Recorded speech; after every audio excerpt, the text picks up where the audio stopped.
Nous sommes en route depuis maintenant 8 jours à peu près dans différents villages du Burkina Faso. Les villages sont un peu plus éloignés, mais c'est ce qui fait le charme de ces opérations aussi, de découvrir différents villages avec différentes cultures et différents modes de vie. La mission est très favorable étant donné qu'on fait en moyenne 70 contrôles et dons de lunettes par jour.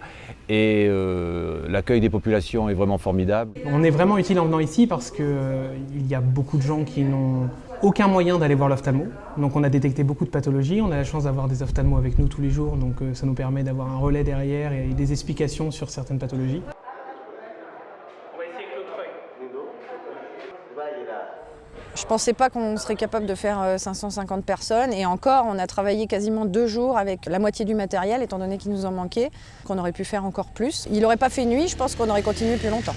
Derrière ces chiffres, il y a des êtres humains. Chaque chiffre, c'est une personne qui est satisfaite, qui verra clair alors qu'elle n'a jamais vu clair, peut-être de sa vie ou alors depuis des années. Ce n'est pas pour faire du chiffre, c'est pour vraiment satisfaire le maximum de personnes parce qu'on sait la difficulté de vivre sans voir clair. La commune de Bobo a décidé de s'engager. Nous avons des populations démunies et défavorisées et qui n'ont pas du tout les moyens pour aller se faire consulter et qui n'ont pas les moyens pour honorer les ordonnances. Pour la première fois, on a été inscrit d'abord, on s'est mis en rang, on a été inscrit. Après, on a eu des appels, on nous appelle, on rentre, on nous consulte. On te consulte si tu vois ou bien tu ne vois pas, ou tu vois de près ou bien tu ne vois pas de près, c'est de loin. Après maintenant, on te dit de rentrer, on va te remettre tes lunettes. C'est ce qu'on a fait.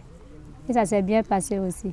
Mon espoir est qu'après la mission, que je vois tous ces gars qui arrivent quand même à lire leur pièce d'identité, parce que lire même le numéro qui est sur la pièce est difficile aujourd'hui.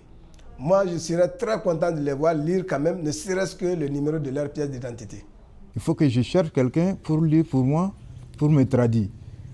Donc maintenant, j'ai eu le verre tout de suite, même j'ai pu lire les cartes grises, mon nom, tout.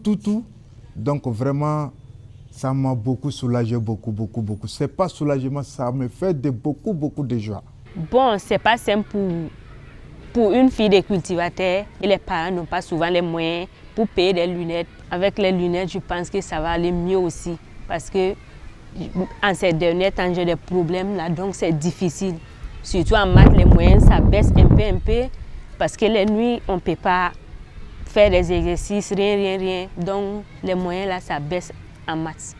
Il n'y a pas le courant, il n'y a rien. C'est les lumières de la maison, on utilise avec les batteries pour pouvoir étudier. Donc ce n'est pas aussi simple. Ici au Burkina Faso, on a vraiment travaillé en coopération avec différents organismes, la ville de Bobo, le Lions Club par exemple, et on se sent très soutenu. Donc on se dit que ça serait peut-être intéressant de revenir, de développer une vraie coopération, de s'entraider pour toucher plus de gens.